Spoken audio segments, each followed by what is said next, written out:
Hi there, it's Digi the Cyber Kitty, and today we are going to be getting into some V-roid tutorials. I like to go further in depth with it, so it's going to kind of be a bunch of like little mini-series videos that are anywhere from 10 to 20 minutes. But today we're doing episode 1, which is focusing on the body slider adjustments and how to completely customize your V-roid character's body. So stay tuned and let's get into it. Alright, so we're going to start a new V-roid character, and you'll be able to select a male or female. And today we're going to be doing female, because we are going to be making a step-by-step walkthrough of Sugar Plum, which will be my female V-roid character here. Alright, now V-roid usually starts you off with some sort of basic outfit, as you can see over here. I'll move her over so you can see better. I usually like to take like the base outfit off. I'm fucking around with the controls here. So it's basically shift click, your shift control to move the character around, up, down, left, right. And then shift click and then the scroll wheel to scroll in and out. So you can see your character in a faraway distance or closer up, that is.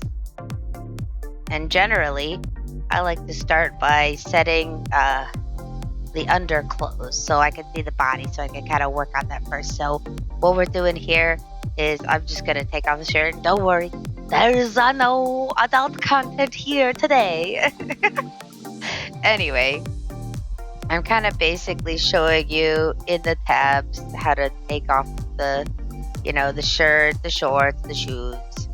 And then here is the under top. You could choose any of the 4 under tops. I'm kind of going over those. I like this one here personally, so I'm going to pick that. There's 2 different underwear styles. One which is more kind of regular panty, and then the other one is kind of like a boy short. So I usually just stick with that one.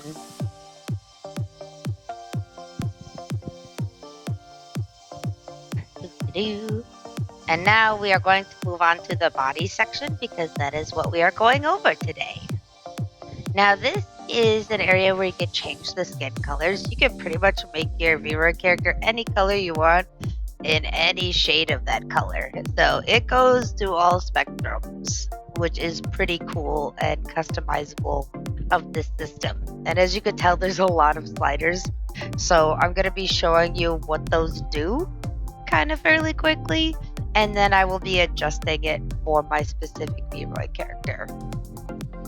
And Sugar Plum is kind of like a 420 friendly kitsune. So she's going to have pink and purple overlays.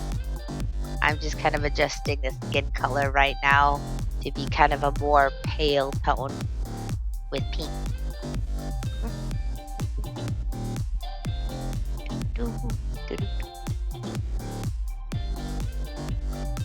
Alright, now we're zooming in a little bit so you can see the character's body a little bit better and see how the adjustments are going to affect the body.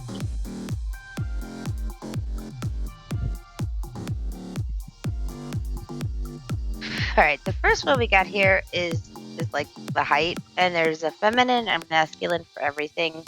I usually just stick to whatever I'm working on, and I don't mess with the masculine because it pretty much does the same thing.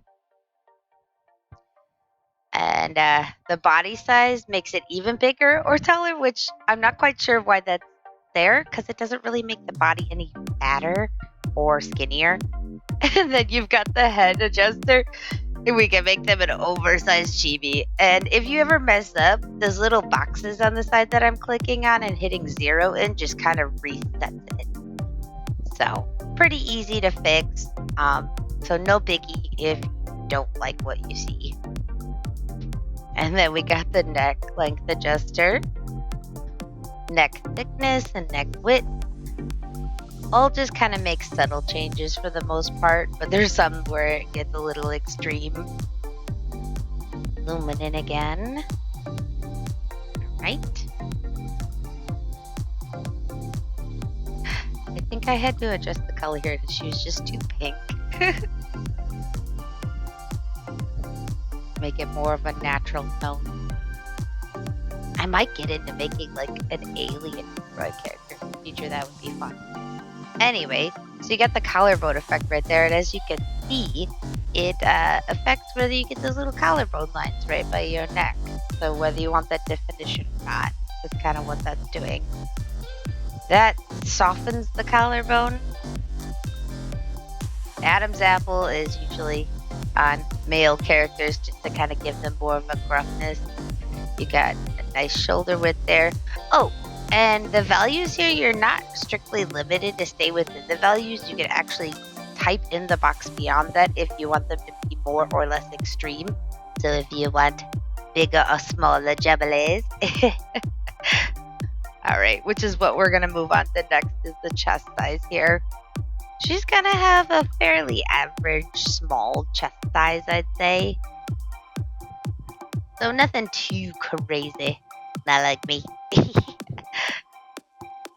Chest prominence. And all these things kind of adjust the way the chest sits. And I will go over how I got these wigglies probably in another video when we're closer to finishing this model. All right.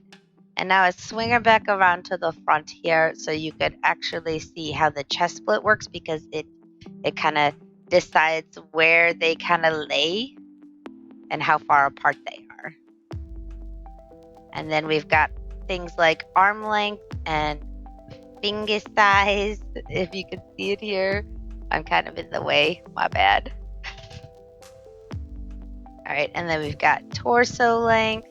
It's really customizable. I do appreciate how much they've simplified it, but it can look kind of overcomplicated to those who don't know how to use the system, which is kind of why I wanted to show this off, to help anybody who is newer or anybody who wanted a more in-depth tutorial on V-roid, because I noticed there's a lot of tutorials, but not a lot of them go that in-depth.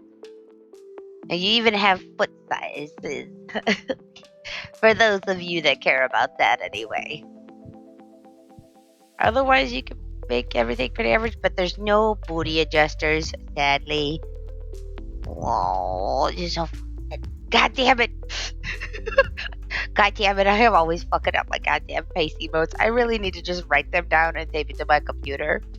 Because at this point, I'm just really sad about it. And I'm getting distracted. Alright, and that is it for today. Thank you for watching. And don't forget to like and subscribe. Bye-bye!